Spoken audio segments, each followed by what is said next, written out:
বাংলাদেশের সরকারি চাকরিজীবীদের জন্য নবম জাতীয় পে স্কেল এখন আর কোনো অনিশ্চিত স্বপ্ন নয়। এটি এখন একটি নির্দিষ্ট সময়সীমার মধ্যে বাস্তবায়নযোগ্য একটি রাষ্ট্রীয় পরিকল্পনায় পরিণত হয়েছে। পে কমিশনের একাধিক সূত্র এবং অর্থ মন্ত্রণালয়ের ঘনিষ্ঠ মহল থেকে যে তথ্য পাওয়া যাচ্ছে তা অত্যন্ত তাৎপর্যপূর্ণ। সরকারের নীতি নির্ধারকরা এখন কেবল পে স্কেল ঘোষণার দিন গণনা করছেন না, বরং এটি ঘোষণার পর কিভাবে দ্রুততম সময়ে বাস্তবায়ন করা যাবে সে পরিকল্পনাও চূড়ান্ত করছেন। আজকের এই প্রতিবেদনে আমরা নবম জাতীয় পে স্কেলের সর্বশেষ অবস্থান, পে কমিশনের অভ্যন্তরীণ কার্যক্রমের অগ্রগতি, সম্ভাব্য বেতন কাঠামোর রূপরেখা এবং বাস্তবায়নের পথে কোন কোন চ্যালেঞ্জ রয়েছে সেসব বিষয় বিস্তারিতভাবে তুলে ধরব। অর্থ মন্ত্রণালয়ের একটি বিশ্বস্ত সূত্র জানিয়েছে, পে কমিশন তার প্রাথমিক তথ্য সংগ্রহের কাজ ইতিমধ্যেই সম্পন্ন করেছে। দেশের ৪৩টি মন্ত্রণালয় এবং ১২-২০টির বেশি বিভাগ ও অধিদপ্তর থেকে কর্মচারীদের বর্তমান বেতন কাঠামো, পদবিন্যাস এবং সংখ্যাগত তথ্য সংগ্রহ করা হয়েছে। একই সঙ্গে দেশের ৮টি বিভাগের বিভিন্ন শ্রেণীর কর্মচারীদের বাস্তব জীবনযাত্রার ব্যয়ের একটি সমীক্ষাও পরিচালনা করা হয়েছে। এই সমীক্ষায় উঠে এসেছে যে ঢাকা ও চট্টগ্রামের মতো বড় শহরে একজন নিম্ন গ্রেডের কর্মচারীর মাসিক ব্যয় তার বর্তমান বেতনের প্রায় ১.৫ থেকে ২ গুণ। বিভাগীয় শহরগুলোতেও এই ব্যবধান উল্লেখযোগ্যভাবে বেড়েছে। এই তথ্য পে কমিশনের কাছে অত্যন্ত গুরুত্বপূর্ণ দলিল হিসেবে বিবেচিত হচ্ছে এবং নতুন বেতন কাঠামো প্রণয়নে এটি মূল ভিত্তি হিসেবে ব্যবহার করা হবে। পে কমিশনের কার্যক্রমের একটি বিশেষ দিক এবার সামনে এসেছে, যা আগের কোনো পে কমিশনে দেখা যায়নি। এবারের কমিশন শুধু বেতন বৃদ্ধির সংখ্যাগত হিসাব কষেই সন্তুষ্ট থাকছে না, বরং পুরো বেতন কাঠামোর দার্শনিক ভিত্তি পরিবর্তন করার কথা ভাবছে। অর্থাৎ বেতন কাঠামোকে এমনভাবে সাজানো হচ্ছে যাতে একজন সরকারি কর্মচারী তার কর্মজীবনের প্রতিটি ধাপে একটি মর্যাদাসম্পন্ন জীবনযাপনের নিশ্চয়তা পান। শুধু নিচের গ্রেডে বেতন বাড়ানো নয়, বরং প্রতিটি গ্রেডের কর্মচারী যাতে তার সামাজিক অবস্থান অনুযায়ী একটি স্বাভাবিক জীবন পরিচালনা করতে পারেন, সেটি নিশ্চিত করাই এবারের পে স্কেলের মূল লক্ষ্য বলে পে কমিশনের একজন ঊর্ধ্বতন কর্মকর্তা জানিয়েছেন। এই প্রসঙ্গে একটি নতুন তথ্য বিশেষভাবে উল্লেখযোগ্য। পে কমিশন এবার প্রথমবারের মতো বেসরকারি খাতের বেতন কাঠামোর সঙ্গে সরকারি বেতনের একটি তুলনামূলক বিশ্লেষণ পরিচালনা করেছে। গত এক দশকে বাংলাদেশের বেসরকারি খাত, বিশেষ করে ব্যাংকিং, টেলিকমিউনিকেশন এবং তৈরি পোশাক শিল্পের ব্যবস্থাপনা পর্যায়ে বেতন যেভাবে বেড়েছে তার তুলনায় সরকারি খাতের বেতন অনেকটাই পিছিয়ে পড়েছে। এই কারণে মেধাবী তরুণরা সরকারি চাকরির প্রতি আগ্রহ হারাচ্ছেন বলে কমিশনের বিশ্লেষণে উঠে এসেছে। নতুন পে স্কেলে এই বাস্তবতাকে বিবেচনায় রেখে এমন একটি কাঠামো তৈরির চেষ্টা হচ্ছে যা মেধাবীদের সরকারি সেবায় ধরে রাখতে সক্ষম হবে। মাঠ পর্যায় থেকে যে তথ্য আসছে তা আরও উদ্বেগজনক। দেশের বিভিন্ন জেলায় কর্মরত তৃতীয় ও চতুর্থ শ্রেণীর কর্মচারীদের সঙ্গে কথা বলে জানা গেছে, তাদের অনেকেই বর্তমানে একাধিক উৎস থেকে আয়ের চেষ্টা করছেন, শুধুমাত্র পরিবারের মৌলিক চাহিদা মেটাতে। কেউ কেউ বাড়তি আয়ের জন্য অফিসের বাইরে টিউশনি করছেন, কেউ ছোট ব্যবসায় যুক্ত হচ্ছেন। এই পরিস্থিতি প্রশাসনের মনোযোগ ও কার্যকারিতার উপর সরাসরি নেতিবাচক প্রভাব ফেলছে। রাজশাহীর একজন প্রাথমিক বিদ্যালয়ের সহকারী শিক্ষক জানিয়েছেন, মাসিক বেতনের পুরো অংশ বাড়ি ভাড়া ও সন্তানের পড়াশোনার পেছনে চলে যায়। খাওয়া দাওয়ার জন্য স্ত্রীর গৃহশিক্ষকতার আয়ের উপর নির্ভর করতে হয়। ময়মনসিংহের একজন উপসহকারী কৃষি কর্মকর্তা জানিয়েছেন, মাঠে কৃষকদের পরামর্শ দেওয়ার জন্য যে পরিমাণ যাতায়াত করতে হয় তার তুলনায় যাতায়াত ভাতা এতটাই কম যে নিজের পকেট থেকে খরচ করতে হয়। এই ধরনের পরিস্থিতি রাষ্ট্রের জন্য মোটেও কল্যাণকর নয়। এই বাস্তবতার আলোকে পে কমিশন কয়েকটি বিশেষ ক্ষেত্রে আমূল পরিবর্তনের সুপারিশ করতে যাচ্ছে বলে কমিশনের একটি সূত্র নিশ্চিত করেছে। প্রথমত, নিম্নতম মূল বেতন বর্তমানের তুলনায় উল্লেখযোগ্যভাবে বৃদ্ধি পাবে। দ্বিতীয়ত, বাড়ি ভাড়া ভাতার হার পুনর্নির্ধারণ করা হবে এবং ঢাকা, চট্টগ্রামের মতো উচ্চ ব্যয়বহুল শহরের জন্য আলাদা হারে ভাতা প্রবর্তনের প্রস্তাব রয়েছে। তৃতীয়ত, চিকিৎসা ভাতা বর্তমান স্বাস্থ্যসেবার ব্যয়ের সঙ্গে সামঞ্জস্যপূর্ণ করা হবে। চতুর্থত, শিক্ষা ভাতার বিষয়টি নতুনভাবে বিবেচনা করা হচ্ছে। বিশেষ করে যাদের স্কুলগামী সন্তান রয়েছে তাদের জন্য একটি বিশেষ শিক্ষা সহায়তা ভাতার প্রস্তাব আলোচনায় রয়েছে। নবম পে স্কেলের আরেকটি গুরুত্বপূর্ণ নতুন দিক হল টাইম স্কেল ও সিলেকশন গ্রেডের বিষয়টি পুনর্বিবেচনা। বর্তমান ব্যবস্থায় অনেক কর্মচারী দীর্ঘ বছর একই পদে কর্মরত থেকেও পদোন্নতির সুযোগ পাচ্ছেন না, অথচ তাদের কর্মদক্ষতা ও অভিজ্ঞতা অনেক বেশি।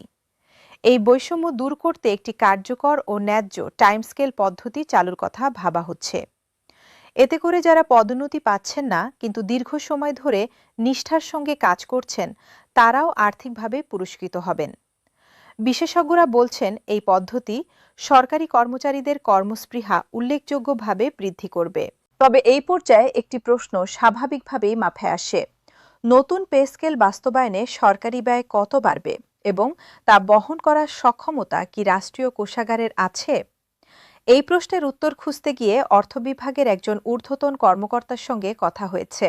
তিনি জানিয়েছেন, নতুন পে স্কেল বাস্তবায়নে বার্ষিক বাড়তি ব্যয় একটি নির্দিষ্ট সীমার মধ্যে রাখার চেষ্টা করা হচ্ছে, যাতে জাতীয় বাজেটের উপর অতিরিক্ত চাপ না পড়ে। এজন্য বেতন বৃদ্ধির পুরো অংশ একসঙ্গে কার্যকর না করে ধাপে ধাপে বাস্তবায়নের একটি পরিকল্পনাও বিবেচনায় রয়েছে। তবে এই বিষয়ে চূড়ান্ত সিদ্ধান্ত নেওয়া হবে পে কমিশনের পূর্ণাঙ্গ প্রতিবেদন এবং জাতীয় রাজস্ব বোর্ডের পূর্বাভাসের আলোকে। রাজস্ব পরিস্থিতি নিয়েও একটি ইতিবাচক চিত্র উঠে আসছে।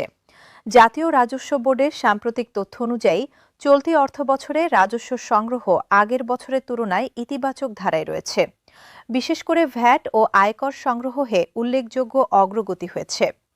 অর্থ বিশ্লেষকরা বলছেন, যদি এই ধারা অব্যাহত থাকে এবং রাজনৈতিক পরিস্থিতি স্থিতিশীল হয়, তাহলে আগামী বাজেটে নতুন পে স্কেলের জন্য প্রয়োজনীয় অর্থের সংস্থান করা সম্ভব হবে। তারা আরও বলছেন, পে স্কেল বাস্তবায়নে যে অর্থ ব্যয় হবে তা আসলে দীর্ঘমেয়াদে রাষ্ট্রের জন্যই লাভজনক। কারণ সরকারি কর্মচারীদের ক্রয় ক্ষমতা বাড়লে বাজারে অভ্যন্তরীণ চাহিদা বৃদ্ধি পাবে, ব্যবসা বাণিজ্য সচল হবে এবং কর সংগ্রহ বাড়বে। এদিকে বিভিন্ন সরকারি কর্মচারী সংগঠনও পে স্কেলের বিষয়ে তাদের দাবি ও প্রত্যাশা নিয়ে সরব হয়েছে। বাংলাদেশ সরকারি কর্মচারী কল্যাণ ফেডারেশন এবং কয়েকটি বিভাগীয় কর্মচারী সংগঠন ইতিমধ্যেই পে কমিশনের কাছে আলাদাভাবে স্মারকলিপি পেশ করেছে। এই স্মারকলিপিগুলোতে মূল বেতনের পাশাপাশি বিভিন্ন ভাতা বৃদ্ধির দাবি জানানো হয়েছে। সংগঠনগুলো বলছে, শুধু মূল বেতন বাড়ালেই হবে না, ভাতা কাঠামো যদি যুগোপযোগী না হয় তাহলে কর্মচারীরা প্রকৃত সুবিধা পাবেন না। পে কমিশন এই দাবিগুলো গুরুত্বের সঙ্গে বিবেচনা করছে বলে জানা গেছে। প্রশাসন ক্যাডারের একজন অতিরিক্ত সচিব বলেছেন, নতুন পে স্কেলে শুধু বেতন বৃদ্ধি নয়, বরং পুরো সার্ভিস কাঠামোর একটি আধুনিকায়ন হওয়া উচিত।